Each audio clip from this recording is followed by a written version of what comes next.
la perte en vie humaine bu am université Cheikh Anta Diop di Abdoulaye Ba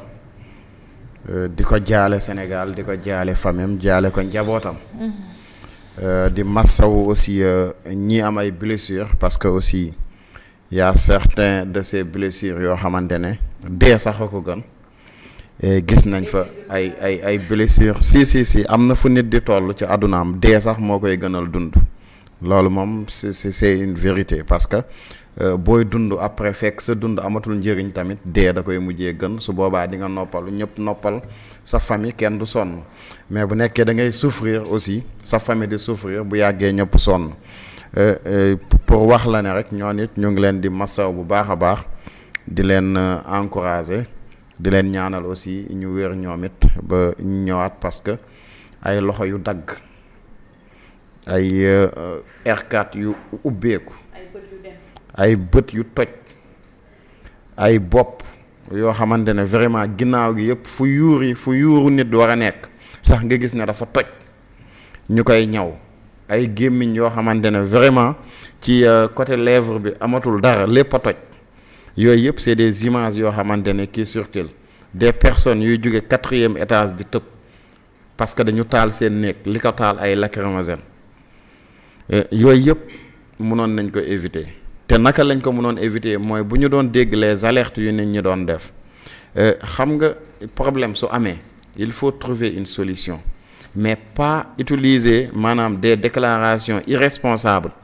parfois ces déclarations irresponsables dafa am lu muy conduire ci liñ ñuy woo te liñ ñuy woo foog ñu fekk si leen si et loolu baaxul gis nga un état du braquer gis nga dialoguer discuter du faiblesse pour état dialoguer discuter musul nekk faiblesse pour état gis nga que mu leer nañ maam dafa am ay pour ñu défendre ko même buñ ciy perte seen bakkan aussi dina am ñu taxaw di défendre ces acquis là waaw ces acquis là il faut que nit ñi défendre gis nga tey fit bu mu amoon Ousmane Sonko fit bu mu amoon ba jàkkaarloo ak Macky Sall taxaw naan gat sa mbir na leen jaral mortal combat na leen jaral seen bakkan moom fit boobu mu amoon na xam ne aussi ces gens là aussi taxaw di am lu ñuy réclamer aussi am nañ fit bu ko ëpp donte dafa am loo xamante ne kenn du ci woo ay nit kenn du woo ay nit ci jug leen ngeen xeex kenn du woo ci ay nit jug leen ngeen reyante kenn du woo ci ay nit ci ay caaxaan c'est-à-dire li am ba am mooy bu jafe-jafe amee boo nekkee autorité il faut trouver des solutions mais tenir des propos yi wane ne am na ñoo xamante ne ñu ngi financer des étudiants biir mais quand on est un état responsable tu es au courant que il y a des personnes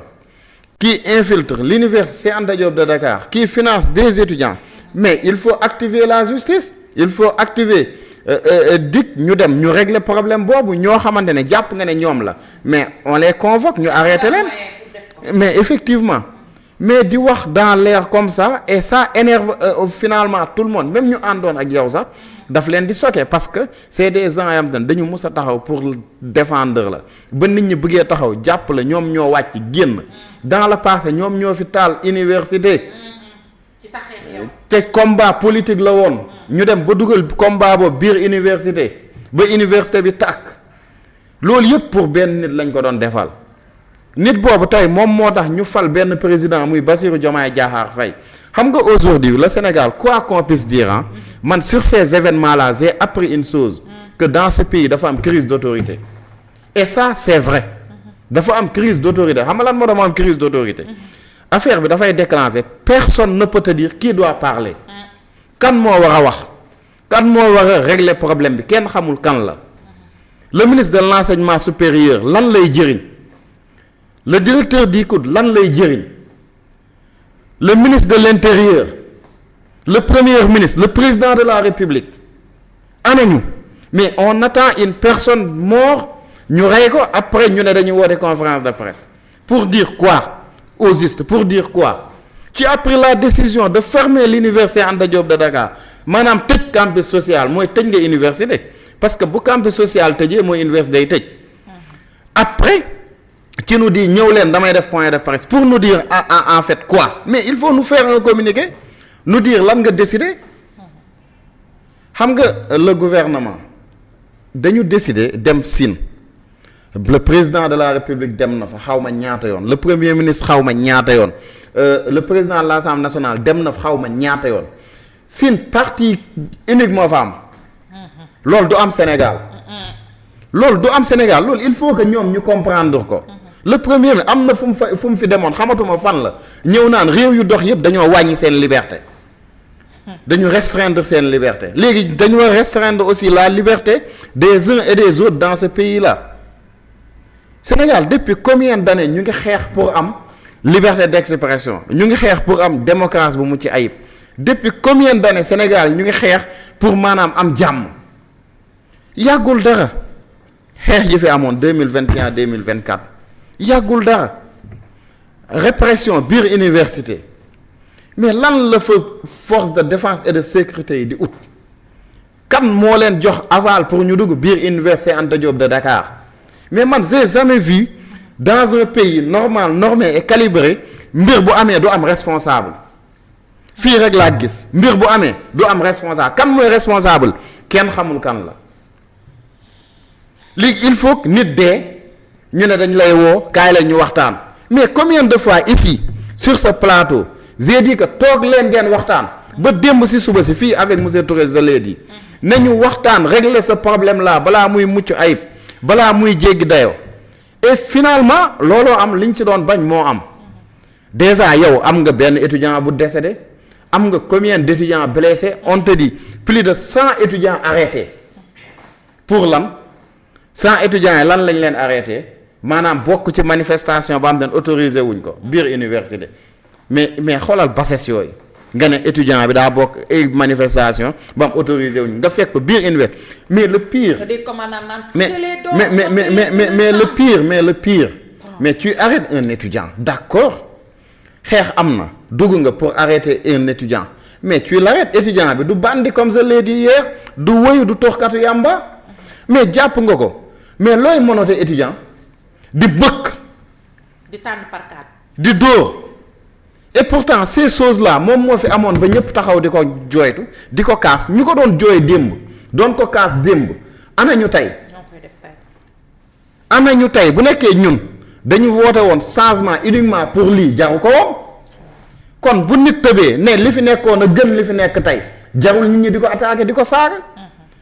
kon il faut que les gens se respectent dans ce pays là ñu xam kan mooy kan ak kan moo war a def lan université Anta Diop de Dakar du terre boo xamante ne ku jug rey fa nit fii président yi fi jaar yëpp am na koo xamante ne dee na ci seen gouvernance fii ci biir université Anta Diop de Dakar mais loolu pour lan ba kañ nguuram dafa goo sax ñaari at incident fu ne lay am fu ne lay jóge yow imagineel Sénégal barki Dembo Ndiaye lan lañ la wax ñu ne la daaf dañu attaqué serveur bi dañu hackers yi dañu attaqué suñu système informatique nga jóg ñu ne la réew mi am na problème góor jigéen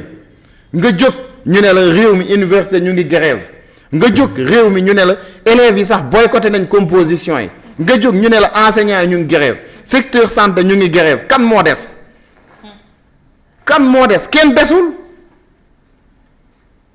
kenn dans ce pays boo xam ne nekkoo ci ay difficultés léegi au lieu de régler ces problèmes là ñun on a un président qui est là kenn comprendre lan lay def un premier ministre qui est là en train d'organiser des tournées politiques le PASTEF qui se regroupe ici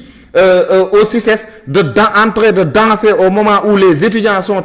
dañoo xiif nan ngay jëlee bip di ko dugal biir université Anta Diop yow bip sax seen yaram war na daw parce que xam lan war seen yaram war a daw yow jël nga say pick-up yëpp indi biir université Anta Diop de Dakar étudiants yi taxaw ne la ñun xeexuñu dañoo xiif mais ça c'est scandaleux il faut que ñu régler ce problème là pour une bonne fois comme ça ñu buñ see jóge xam nga laa dañuy wax nee naa la ce gouvernement là ils n'ont pas compris man leen problème bourse du loolu bourse yi ngay fay chaque mois moo tax étudiants yi wàcc sur le terrain ñu ne ma déedéet man leen si effectivement parce que booy lu tax ñu wàcc problème de rappel yi la et ça il faut le régler avant ngay tracer ne damay fay chaque mois mais régler le rappel yi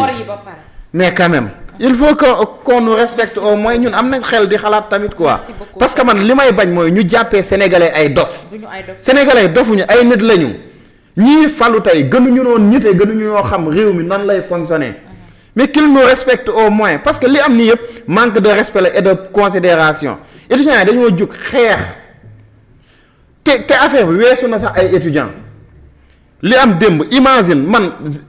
j'ai vu des gens dañ demoon hôpital Fann mais ils ont eu d'énormes difficultés pour génn foofu démb ba pare nga jël ay grenades lacrymogènes dóor ko université mu dem ba jàll biir Fann